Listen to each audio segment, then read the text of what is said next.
اللي راح اقرا اسمه يقوم يردد الشعار ويلحق ربعه। এক সময় যার এক ইশারায় কাঁপত মধ্যপ্রাচ্য, যার নাম শুনলে শিউরে উঠত পশ্চিমা বিশ্ব, তিনি সাদ্দাম হোসেন। কিন্তু ইতিহাস কি বলছে? তিনি ছিলেন সত্যিকার মার্কিন বিরোধী, নাকি যুক্তরাষ্ট্রের সবচেয়ে সফল গোপন হাতিয়ার? 1979 সালের 16 জুলাই সাদ্দাম হোসেন ক্ষমতায় আসেন ইরাকের প্রেসিডেন্ট হিসেবে। নিজের দেশের জনগণের ওপর দমনপীড়ন, প্রতিবেশী ইরান ও কুয়েতে আগ্রাসন, সব মিলিয়ে তিনি ছিলেন ত্রাসের নাম।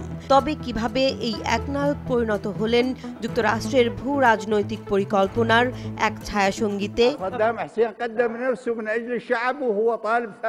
সাদ্দামের উত্থান কেবল তার নিজের শক্তির ফল নয়। গবেষণা বলছে 1963 সালেই মার্কিন গোয়েন্দা সংস্থার সহায়তায় ইরাকের বাথ পার্টি ক্ষমতায় আসে। সিআইএর তালিকাভুক্ত ছিলেন সাদ্দাম নিজেও। ইরাকে 1979 সালের ইসলামী বিপ্লবের পর যুক্তরাষ্ট্র তার তেল স্বার্থ ও আঞ্চলিক দখলদারিত্ব রক্ষায় ইরাককে সামনে আনে। এরপর 1980 সালে সাদ্দাম ইরানে হামলা চালান। 8 বছর ধরে চলা এই ভয়াবহ যুদ্ধে যুক্তরাষ্ট্র গোপনে অস্ত্র, গোয়েন্দা তথ্য, এমনকি রাসায়নিক অস্ত্র তৈরির উপাদান পর্যন্ত সরবরাহ করেছিল। তবে যুদ্ধ শেষে সেই সাদ্দামই যখন কুয়েতে হামলা করলেন, তখন তাকে আর প্রয়োজন মনে করল না ওয়াশিংটন। এর ফলাফল 1991 সালের উপসাগরীয় যুদ্ধ।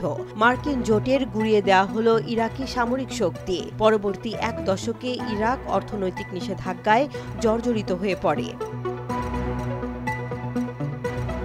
2003 সালে গণবিধ্বংসী অস্ত্র আছে এই অজুহাতে দ্বিতীয়বার ইরাকে হামলা চালায় যুক্তরাষ্ট্র। খুঁজে পাওয়া যায় না অস্ত্র, কিন্তু পাওয়া যায় সাদ্দামকে একটি ছোট্ট সুড়ঙ্গে আত্মগোপনে।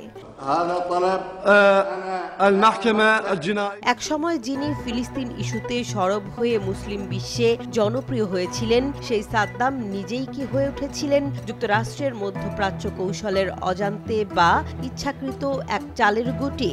ইরানকে দুর্বল করতে সাদ্দামকে সামনে আনা, তারপর তার আগ্রাসী নীতির সুযোগে মধ্যপ্রাচ্যে সামরিক ঘাঁটি, অস্ত্র ব্যবসা এবং পরাশক্তির মজ্জাগত অবস্থান, এই পুরো ছকে যুক্তরাষ্ট্র লাভবান হয়েছে।